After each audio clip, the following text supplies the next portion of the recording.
A 10-foot tall, petrified man was discovered in Cardiff, New York on the 16th of October 1859 by workers who were digging a well. This would have been one of the greatest discoveries in history, if it wasn't a hoax. The Cardiff Giant was the creation of George Hull, a New York tobacconist. Hull, as an atheist, decided to create the giant after an argument he had at a Methodist revival meeting about Genesis 6:4, which states that giants had once lived. Hull did not come up with the idea of a petrified man, however. During 1858, the newspaper titled Alta California had published a hoax themselves. They had published a letter claiming that a prospector had been petrified when he had drunk a liquid that was within a geode. Hull hired people to quarry out a roughly 10 feet long block of gypsum in Fort Dodge, Iowa. He told them he intended to use the block for a statue of Abraham Lincoln in New York. He then shipped the block to Chicago and hired a man named Edward Burkhardt, a German stonecutter, to carve the block into the shape of a man. Stains and acids were used to make the giant appear to be old and weathered, and the giant's surface was hit with steel knitting needles embedded in a board to simulate pores.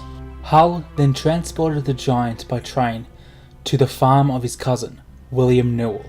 About a year later, William Newell hired 2 men to dig a well behind his barn, and sometime after, they found the giant.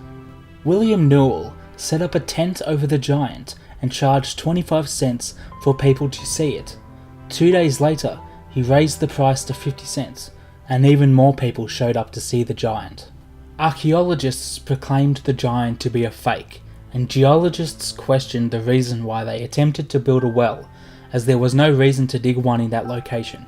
Some theologians and preachers defended its authenticity. Eventually, Hull sold his interest to a group of 5 men led by David Hunnam. They moved the giant to Syracuse, New York for exhibition. The show drew massive crowds that eventually showman P.T. Barnum offered $50,000 to buy the giant.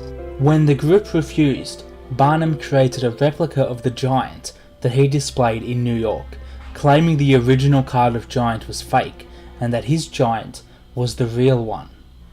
As newspapers began to report on Barnum's giant, Hunnam was quoted saying, "There's a sucker born every minute," which refers to the people paying to see Barnum's giant. Since then, the quote has been misattributed to have been said by Barnum himself.